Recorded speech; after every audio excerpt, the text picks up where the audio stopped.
Have you ever wondered why the Packout is so expensive and whether it's worth that hefty price? The Packout has been one of the most popular tool storage systems in the US, and I want to find out why. In this video, we're going to tear down the entire box and take a look at its components. We'll also see the use cases and features, and we'll try to understand why it's easily twice the price of any other toolbox. Let's briefly go over all the features of the box. Packout's crowning feature is the stacking. With cleats on the bottom of the boxes, they mesh with the top, locking into place to grow, expand, and customize your toolbox stack. And that customization is what became the strength of the Packout. With these aluminum rails, people began to make a ton of accessories, 3D printed, metal manufactured, and a lot more, allowing further customization of the exterior of the Packout. Everything on this box is pretty large and hefty. That goes for the latches, for the handles, and for everything else. It's clearly very rugged and built to withstand, or at least gives that appearance. To release the boxes, there's a clip over the handle. I found it easy to hold the handle and use one finger to release and pull. All three boxes have some sort of organizer. The two larger boxes have these trays, which are rugged and much nicer than the trays in most plastic boxes. The smaller box has 4 trays inside, 1 with a lid and 2 with dividers. Overall, an impressive looking box at first glance. Let's tear it down to take a look at the individual parts. The latches have to be forced forward and down to come out.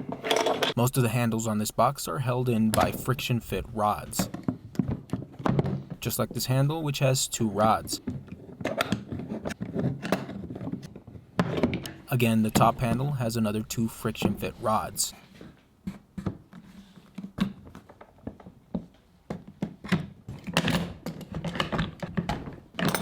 To remove the lid, we have to remove these aluminum rails and plastic clips on top.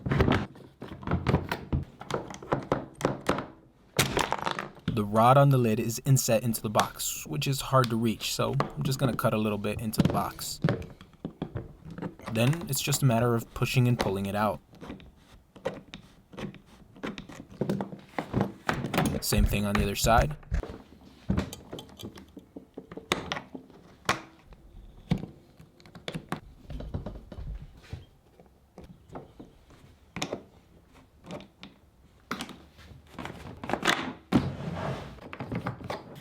And with that, the lid comes off. The latch for stacking just pulls right out, though something seems wrong here. I don't think this is supposed to just come out like that. And finally, we just have the 2 aluminum rails in front.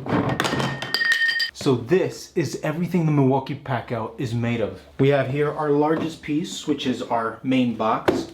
If you take the lid off of one of these big boxes, this is pretty much a crate. Now everything looks super solid. This lid is super thick and it feels almost as heavy as the box itself.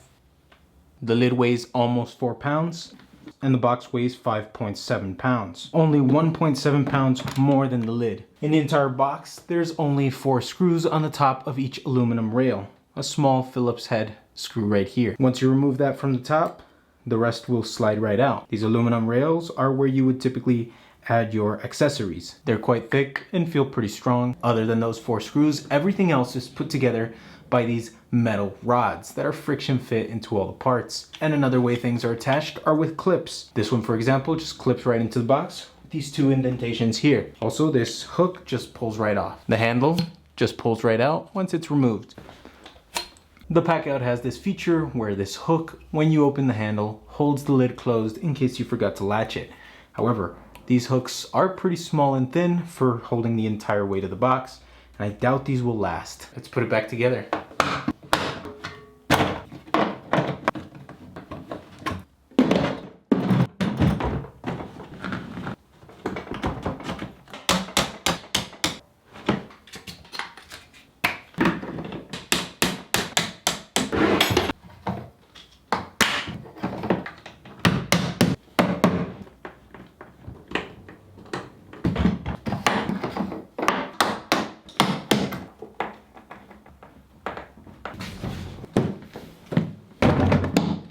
Okay, so actually my box is defective and this is not supposed to come out like that. Now, I just grabbed it and pulled it out and it came right out. But after inspecting one of the other boxes, that is not normal. One of the other boxes here, I try to pull this out, but it doesn't come out. The way it's held in is the lip of this black plastic hits against this red plastic on the lip on the inside and doesn't let it come out. Now this says a defect, the fitment is just not right, and it slides right out and the lip does not hit where it's supposed to hit, so it doesn't come out. But I'm going to try to do a simple fix here. The problem here is that this is not thick enough and not pushing on the back enough to grab onto this lip. So what I'm going to do is just make this thicker. To do that, I'm just going to grab my pliers wrench here and squish the back of this.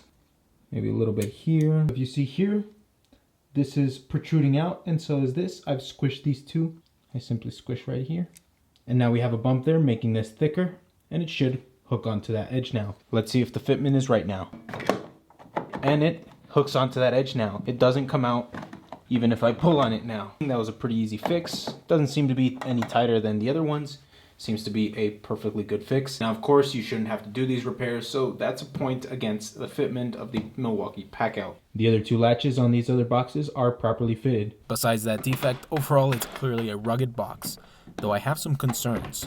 Next week we'll be seriously torture testing this toolbox, but in the meanwhile, check out this video on durability testing the Milwaukee utility blade.